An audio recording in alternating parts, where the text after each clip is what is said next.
everybody, and welcome to the Brit and Yankee Pub Studios, where we're in for another virtual happy hour. And I'm very happy to say today that we're heading down the Rock River to Byron, Illinois, and we're going to be meeting up with the brewer at the Hairy Cow Brewery and Restaurant. I think it's actually officially the Hairy Cow Brewery, but we'll come to him in just a second.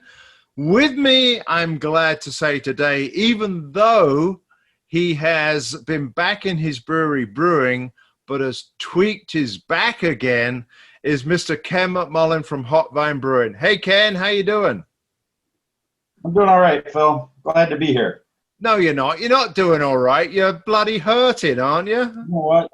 It's only one side, so before it was both sides, so I'm happy for that. How about that? Okay, 50% pain is better than 100% pain. Yeah. And I see you are working the skull cap do-rag thing there.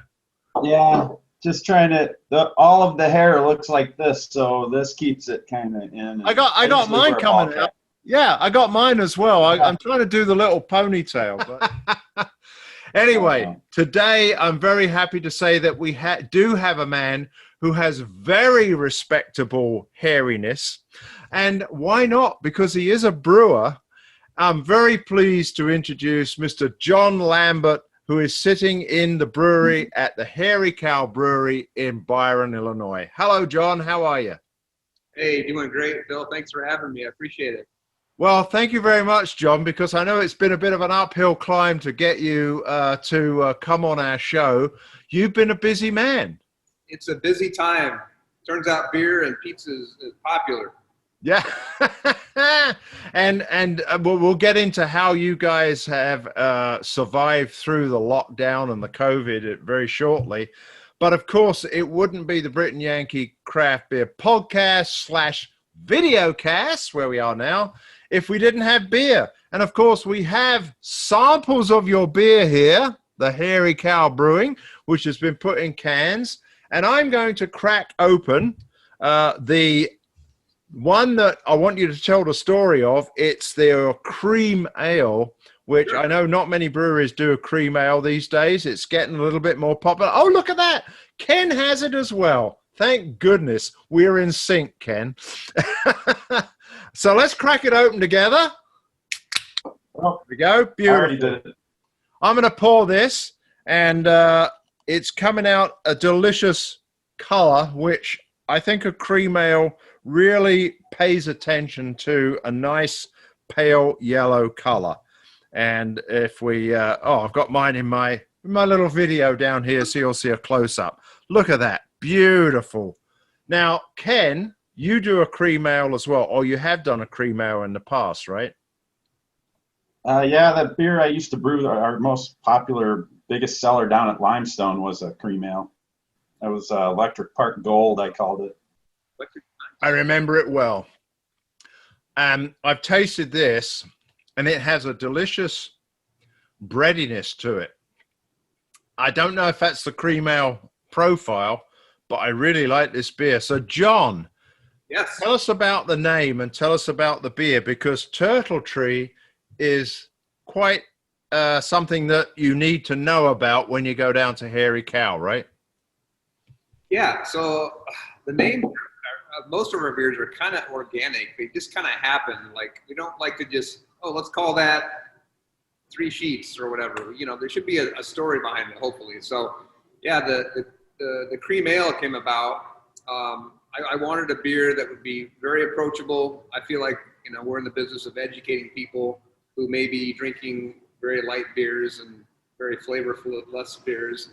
So the cream ale is just a light offering that's very approachable for those people who are Busch Light, Miller Lite drinkers, but still has flavor. So anyway, but the name. So we are on the Rock River, on the banks of the Rock River in Byron, Illinois, and so we have some trees out back of our brewery on the deck, and there is a tree that has 3 little turtles sitting on it. If you look at it just a certain way, and they look like turtles. So we named that Turtle Tree, and then early on we decided, well, what better name for probably most popular beer than Turtle Tree. And I have had the pleasure of sitting on your balcony facing the Rot River. And it wasn't until you came out and talked to me that I realized what the story was. So we put a picture up for that. So hopefully people have seen that now. Nice. So you say this is one of your very most popular beers. It is. You know, I'm new in the craft beer business. I've been brewing for many, many years, but I didn't come from another brewery. I came from the homebrew background. And so typically everybody says your lightest offering is going to be your most popular. So those people who aren't beer drinkers, if they're going to drink a beer, they're probably going to drink your lightest beer. And those people who are Busch Light, Miller Lite drinkers, you know, this is the closest thing they're going to have to that. So you indicate that your background is not necessarily in brewing, you are home brewing, which suggests that you also did something else for a living. I did. I had to make a living while I was, you know, kind of working on my hobby. So I actually was in the IT field for nearly 20 years. I worked, I started off as a help desk at a bank, and then kind of slowly made myself through the ranks and became a network engineer for the bank. And then that endeavor, they went under. And so I ended up working for my local church, which is a pretty good sized church. And so I was with the church as an IT director for 13 years. So you have always been in the Byron area? Actually, I live in Rockford, Illinois, which is about 20 minutes north of Byron. And so Byron's a pretty small community. We've got a nuclear plant here and a ton of smaller communities. Byron's about 3,800 people. And Rockford's about 150,000 people. So that's just part of the story, too, is like how and why we ended up in Byron. So I understand from a recent news article that potentially in the next couple of years, Exelon, which is, I guess, the ComEd company that controls nuclear power plants and other things, are possibly going to be closing down that plant. How do you think that might change the face of Byron? You know, honestly, I think it'll probably change it quite a bit. I mean, that plant employs probably between 700 and 900 people. And so, like I said, Byron's population is like 3,800 here, but there's tons of smaller communities all around. So I would imagine it would be pretty impactful. My hope is that, you know, this December we'll be here for 2 years. And so I think we have a pretty good following. We have people from Rockford, from all surrounding areas. So, and even Chicago, it turns out, apparently. Yeah. Well, you're only an hour and 15 or 20 minutes out from West Chicago, where the Brit and Yankee studios are. And I think fairly close by is Hopvine, which is in Aurora, right, Ken? Or is it North Aurora? I never can tell. No, we're in Aurora. You're in Aurora. Okay, so it's only just a little bit extra. You just jump on that toll. That's it, right? There you go. Look at that. There you go, the Hopvine. So what do you think of Turtle Tree? Well, it's delicious. It's what it's supposed to be. It's light American ale. It's carved pretty heavily, which is what they're supposed to be. When I opened it and poured it, you could hear it fizzing like a soda pop, and the bubbles on the head were like, you know, indicative of the higher carbonation. But these are supposed to be carved high. They're supposed to be really light and refreshing, and you know, they're described as a lawnmower beer. I get a little floral notes from the hops, just slight when I drink it. I don't really smell the hops in it, but you know, to me it seems right on. It's delicious. It's light. It's clean. Good job.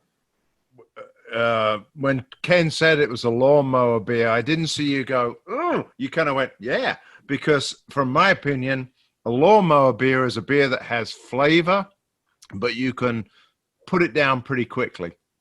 Yeah, absolutely. In fact, that's what we kind of tell people. It's a lawnmower beer. It's crushable. So I'm a super lightweight when it comes to all things, uppers and downers, I guess. But I love having a beer that I can have a couple, 2 or 3, and still, speak fairly intelligently, maybe. Yeah. So yeah, we tell people this is a lawnmower beer. It's kind of a gateway beer into some, oh, hey, craft beer doesn't have to be real heavy and dark. And so, yeah, we start people there and hopefully educate them. And then who knows, maybe they're drinking the amber next week or. Yeah. It starts them down the path and then you just move them along. Before you know it, they're drinking IPAs. Exactly. I imagine you have a fair amount of population out there to educate too. I mean, everybody learns everything on the internet now, but having a brewery in town, I would imagine you're going to encounter a lot of people that are going to come in and ask for what is it out there? Is it Busch or Miller or what's the big beer in town? Yeah. So this is a great option to try and move them onto your product and start educating them about small batch beer. Yeah, and it for sure is if you look at the numbers, it's our number one seller for sure. This, and then our Kolsch, which would be our other kind of light colored, light alcohol option. Those two are neck and neck, but Turtle Tree is number one for sure. So you started canning these when? Because, this is obviously they're not the official cans that you can sell and distribute, right? No, you only sell them in the brewery. Yeah, and that actually is a result of COVID. So all breweries, most breweries in the area have been super helpful to us and to me. And so when the breweries got the order, restaurants and breweries got the order to shut down in March, we had a small little canning machine, an October machine that was like a 16-ounce, and we always had issues with it. So another brewery in Rockford, Prairie Street, actually asked us, hey, they rent a canning line periodically where the truck comes and they come in the brewery and they set up. And they basically do everything for you. You just have to have the beer cold and ready. And they asked us, would you be interested in canning some beer as a way to generate revenue during this time where we can't generate any revenue because we weren't open. So we hauled 9 kegs down to Rockford and we piggy banked with them off of this. So this is the very first time we've ever actually canned our beer in an actual canning machine. So you say you took them to Rockford. Was that to the Prairie or to the pig mines? Prairie Street Brewery, right on the river. Okay. So, they've been super helpful to me personally and to us as a brewery, helping us in A to Z, Well, so, I tell you awesome. What, we got 3 beers of yours to try in this session. So we're going to take a quick break now. We'll come back. We'll crack open the second beer, and then we'll talk about what the hell is a hairy cow? All right. Sounds good.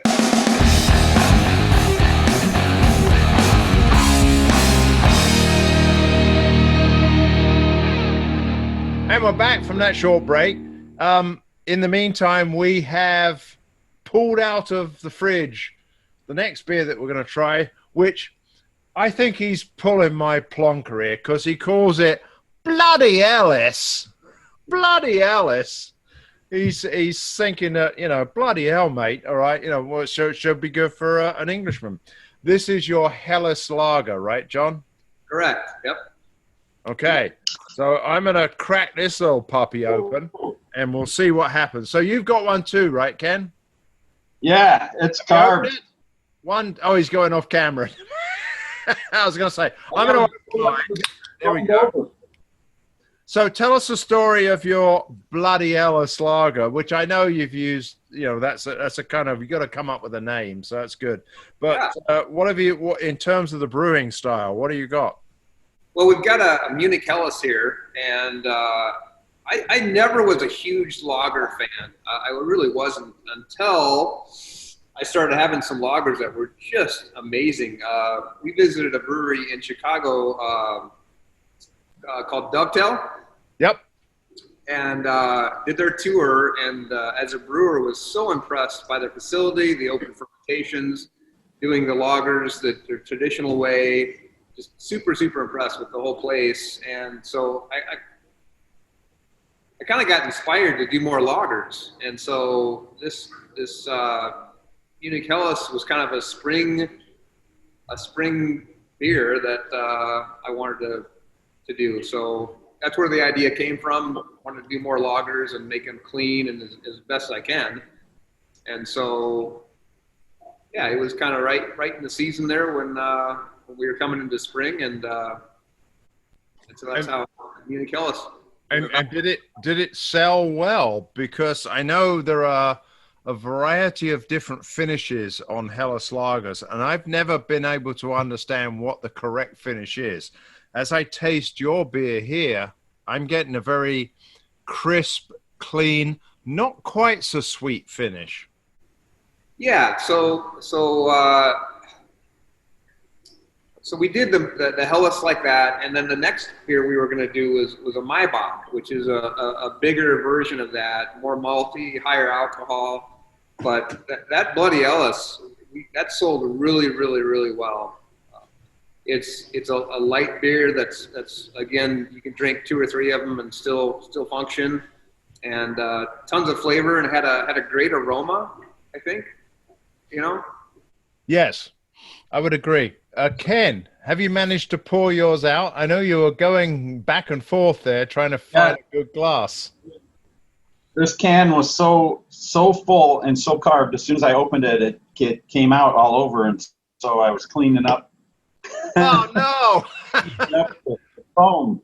Is your wife? But no, it's beautiful. Look at Nice that! Oh, beer. that's a good color. I like the look of that. You got the right glass for it, and that's nice. It's got a slight, just a little bit of graininess, which I think is appropriate. Just a hint of, I get a hint of sulfur in there, a little, just a hint. But again, that's appropriate. It's right on for me. So can I ask you a question then? I've heard that a couple of times from you brewing guys, a hint of sulfur. That sounds bad to the average person, but it's not really, is it? No, sulfur usually, it shows up in beer as dimethyl sulfide or DMS. And if there's a lot of it, you'll smell like cooked corn or cooked cabbage. But it happens when you don't get a real vigorous boil or a real vigorous fermentation. And so you get it with lagers a lot because you're slowing the yeast down with the temperature of the fermentation. So lagers, you tend to end up with a little bit of a sulfur in it. You can scrub it by bubbling CO2 through it, and it's one of the off flavors you can actually get out. But there's, like I said, some styles it's appropriate just to have a bit of it in there, and this is one of them. Cool. So John, Yeah. what the hell is a hairy cow, and how come you came? Well, you didn't come to name because you have an owner, right? Todd McCluster. Todd McAllister. So he used to be in law enforcement in Byron, right? So tell us the story. Okay, yeah. So Todd. So we said, well, let's see what we can do. So we did a Kickstarter to raise some money. So we raised $30,000 in 30 days, and that kind of got the ball rolling on some plans. But Wow, came about with his hairy cows, and he threw the name out there, Hairy Cow Brewery or Hairy Cow Brewing Company, and it just stuck. It just seemed to fit. So we started working on. I started working on my recipes and built a 10-gallon system in my basement, electric, so I could brew, year-round, rain or shine. And So that's how the name came about, Hairy Cow. And I had a friend that that also worked for the church. I met at church years and years ago. We've been friends for so long, we can't even remember how we actually met, but we met through church. Todd lived in Byron, but he was a Rockland police officer, and he ended up retiring after, I believe, 25 years. And he had 42 acres here in Byron, and kind of had kind of started collecting different. He had some chickens for farm fresh eggs, had pigs that he would process for some pulled pork for different things, and then he ended up getting some Scottish Highlands, which are just hairy cows. I think they're bred for their, they're not dairy cows, they're bred for their meat, but they're just very unique, very, I don't want to say docile, but they're pretty calm cows, and they just look beautiful. So he started off with a bull and a couple of females, and then ended up having some calves, and so he kind of went from being an officer to farmer, I guess. So so we always enjoyed beer. We would go to different breweries and do tours and tastings, and we just appreciated, good beer. And so, I don't know, he was sitting around on his porch one day and said, hey, I wonder, maybe we start a tap room. So he called me in January 2016 and asked me what I thought it would take to open a tap room. And I told him, well, a lot of money. That said, hey, if you ever decide to do something with your beer, which I think you should, let me know, and I may help you out with some marketing or some, business plan or a logo. So we contacted him, and turned out he was working for, he's a consultant, but he had a big job for a craft that he was working on. And so he said, hey, I've got this young guy that I think, might be really good for you as far as developing a logo. And I'm like, oh, great. This guy's going to put me off onto this young guy that he doesn't know anything. But turns out after a couple of iterations, we ended up with this logo, the Hairy Cow logo, and it was like spot on. Yeah, it's a really excellent blending of a hop and the hairy cow. Yep. and that actually made us buy a couple of T-shirts when we came out to your place. So my wife really liked it as well. So I don't know if you noticed this, but if you look at the nose in the logo, if you pick up the logo, look at the nose. That looks real similar to a cooling tower from a nuclear power plant. Oh yeah! Holy cow! Holy cow! There you go. Cow, Bill. Hairy cow. Hairy cow. There you go. Yeah, and if you go out to Byron, you are going to see one of the last 2 nuclear power plants that's operating in Illinois. You'll see it on the horizon as you drive out there, but don't worry, folks, you won't get 2 heads. And I have to say that one of the attractions was the fact that you advertise artisan pizzas, which I have to say are really good, and they're really appropriately sized for, 2 people or 1 person if you're a real pig. And I have to tell you, your cheese curds are spot on. They are battered just like a piece of fried fish in England would be, and they're just absolutely superb, but very salty, which means you have to drink more of the beer. So maybe a good business plan. I don't know. Yeah, I know. Could be.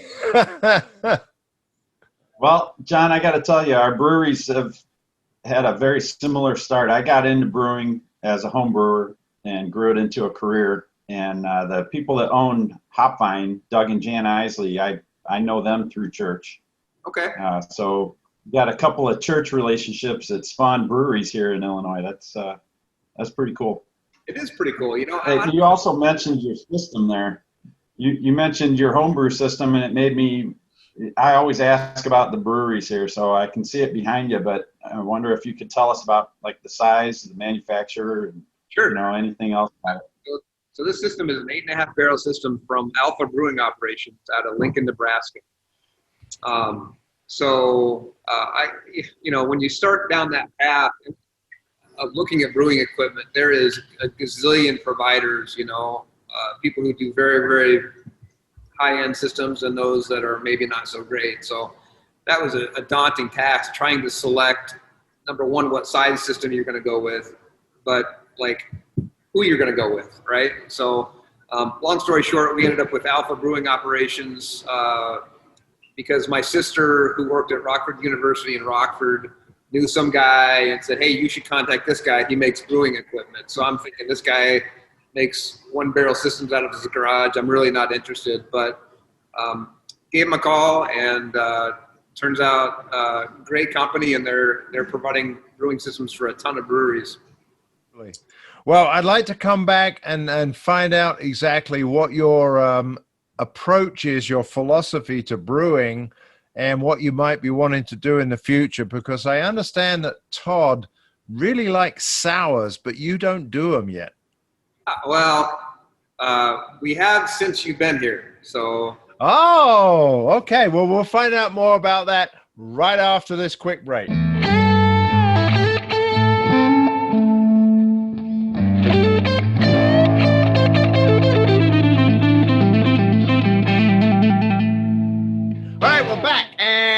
And in the meantime, Mr. Ken has opened his third beer, but we've been having a slight off mic.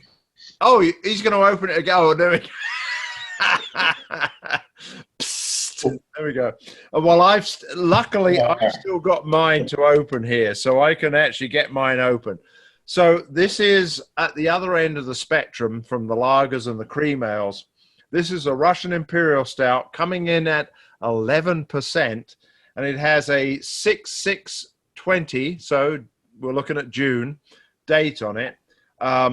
John, while I open this one, tell us a little bit about this, and how the hell do you pronounce the name? Yeah, so I guess let's conquer the name first. So it's Sláinte Va.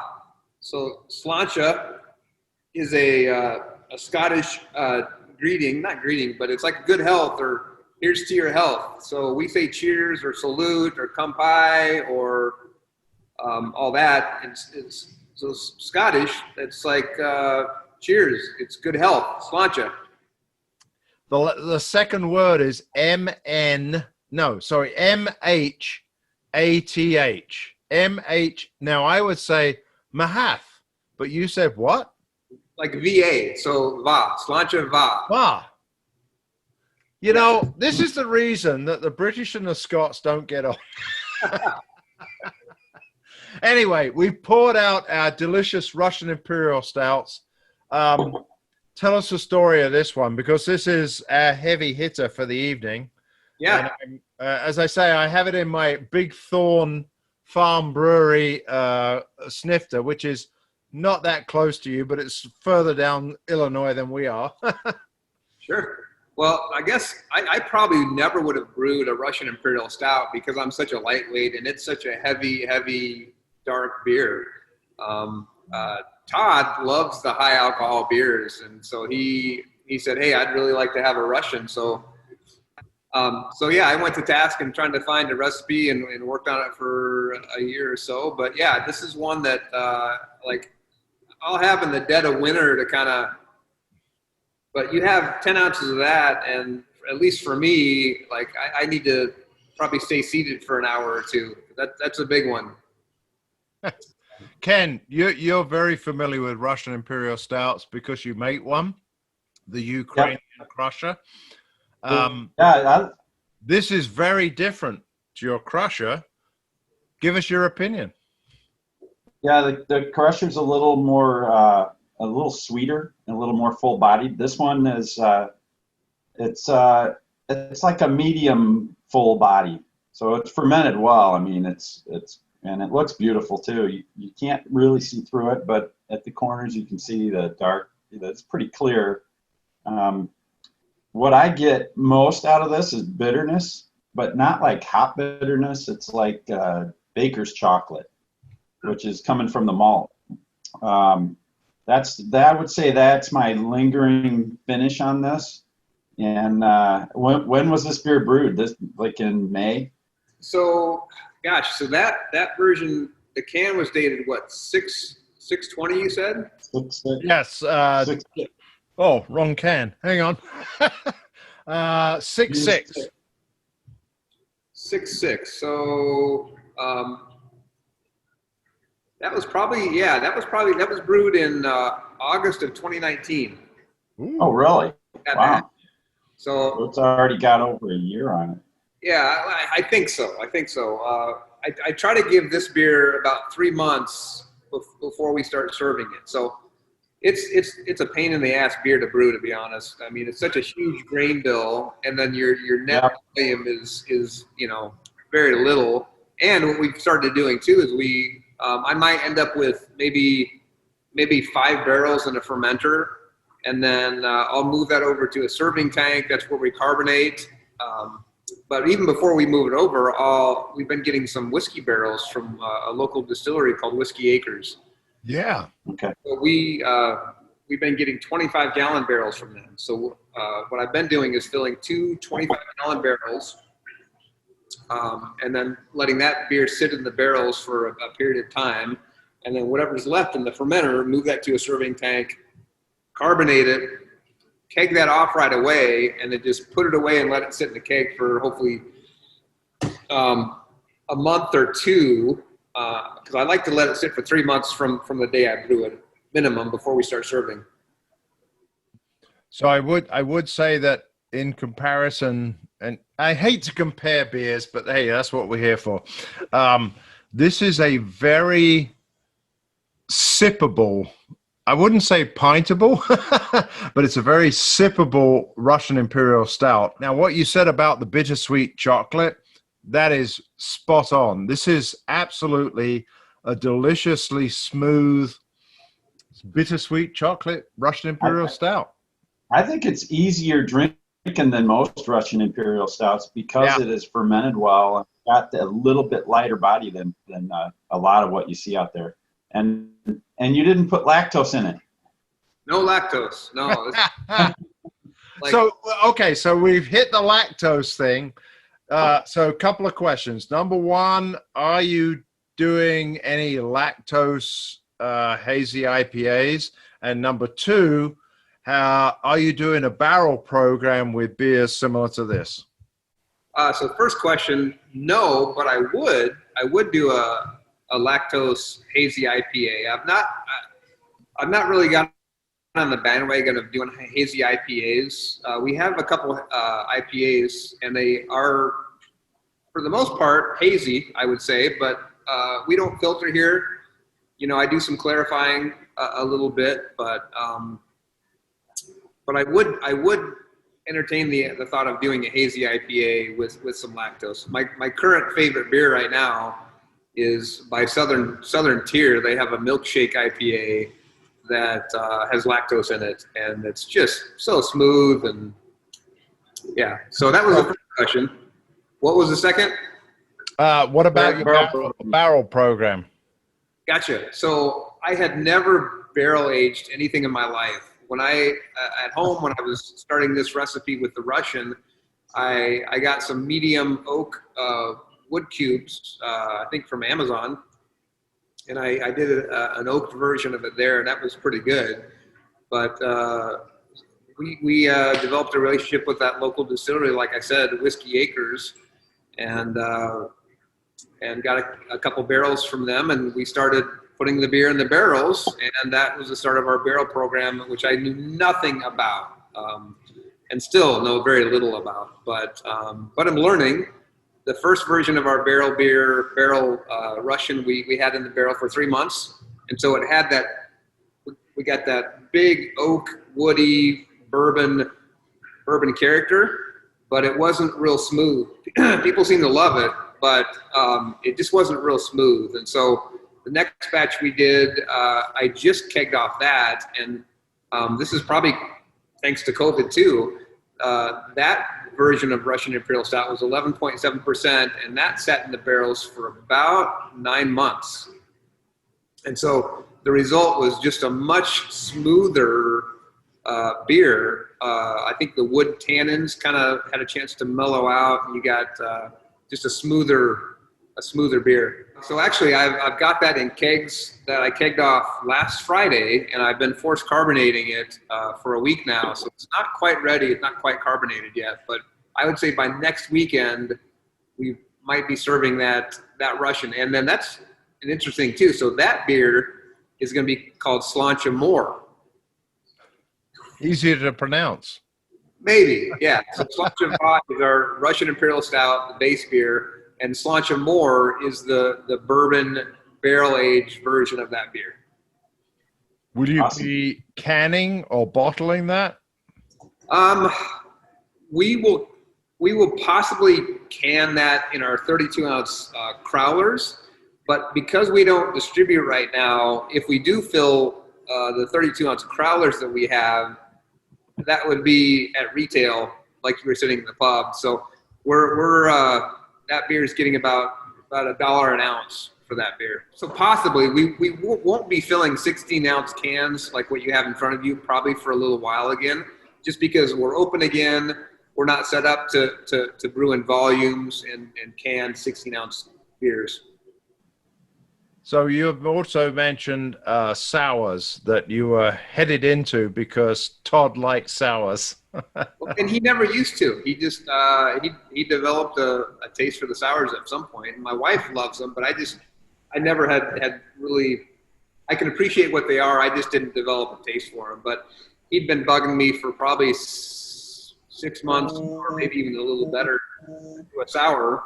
And that's another thing I had never attempted or did. So I was kind of intimidated a little bit, especially brewing on a bigger system like this, you know. But so my first approach was I did a Berliner Weiss, which is a European sour, a very low alcohol kettle sour beer. And so so the beer that we have on tap now, we don't even really have a name for it. It's just the Berliner Weiss. And this beer is a proof of concept. Number one, can I make a kettle sour and have it be a true to style beer? And then number two, is it going to be received well? Will people buy it and drink it? And if those two are true, which I've been able to brew it well, I think, and then if it's received well, then we might do a higher alcohol kettle sour, maybe a fruited version of that. So we were drinking away your beers, but you were drinking something a little lighter. I think it had a peach in it. What was it that you had? Tell us the story on that one. Yeah, so we wanted to do a couple summer beers so we right now we do 2 fruit beers. One's called the Raspberry Turtar, which is a raspberry infused light beer, and the other one is a peach beer. We call the peach beer Preach Tree. So that one has, I think, about 250 pounds of a fruit puree put in it into the fermentation about 3 days after it kicks off, and so it's a little tart but fruity and hopefully well balanced, which it is. So you guys have managed to survive COVID and the lockdown. You're still obviously serving your pizzas on your deck and also a limited capacity in your inside restaurant. Anything that people need to come out there for, given the season of the Oktoberfest? Yeah, so we're still in summer here, but fall is quickly approaching. So like most years, you know, things come up and like, oh, holy crap, you know, we need to start getting our Oktoberfest out there. And then the fall beer we do is a pumpkin ale, and people who seem to either love or hate the pumpkin beer, but Yep. no, Phil's not a fan of the pumpkin beer, huh? I am not a fan of the pumpkin beer, but I will say, tell me how you make the pumpkin beer. Yeah, so it's really, the recipe is just a really solid amber recipe. It's next to the Russian. It's probably the first or maybe second most pain in the ass beer to brew. Yeah. I have about 150 pounds of just pure 100% pumpkin puree that goes into the mash. And so it's just a huge sticky mess with pounds and pounds and pounds of rice hulls so we can get that to run off. And then it's dosed with, you know, your typical fall spices in the kettle and then again in the fermenter. And people love it. Those who like pumpkin ales seem to just love it. It's about a 6% beer, and the pumpkin and the spice is pretty well balanced, so you're not getting clobbered over the head, but yet it's there. So that is one of those beers that, and like there's nobody in the middle on that.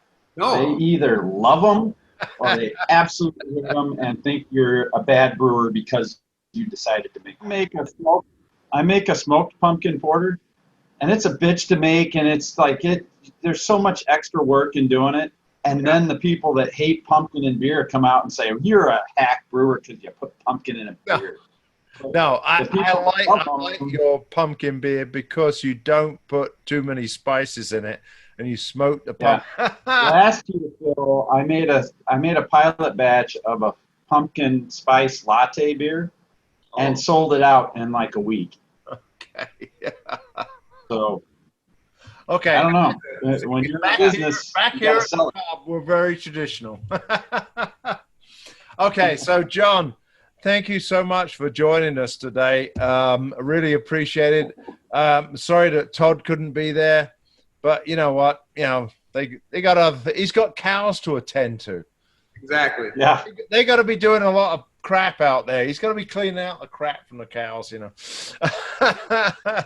So I'm going to raise my Schlante var, although is it var? Va. Va. That makes no sense. MHATH. That's Mahath. So like that. I'll raise my Schlante var to you. This is a very nice Imperial Stout. Where exactly are you, Jon? Yeah, so we're on Route 2, south of Rockford by about 30 minutes. So if you're coming from Chicago, you'll come in on 90, heading west towards Wisconsin, and then you'll pick up bypass 20 and then see Route 2. So we're right on the river. It's a beautiful 20 to 30 minute drive once you're off the freeway, right on the Rock River. And I will say that if you're coming on Route 72, which is right there, you cross the river, Google takes you left. Does it really? Google, go right, and you're right before the railway bridge. Yes. Yeah, very good. I would also say from this area, you'd come out on 88 and head north from 88. Okay. It's probably about an hour from here. Get out there before the weather changes, because you've got to take advantage of the deck and the river. Beautiful deck. Ken, it's good night from me. And good night from him. And good night from you, Jon. Thank you so much. Cheers. You got an empty glass. Go and get it refilled. Get a refill. Sloucher. Take care. Schlante. Slounger. What is it? I don't know. Sloucher.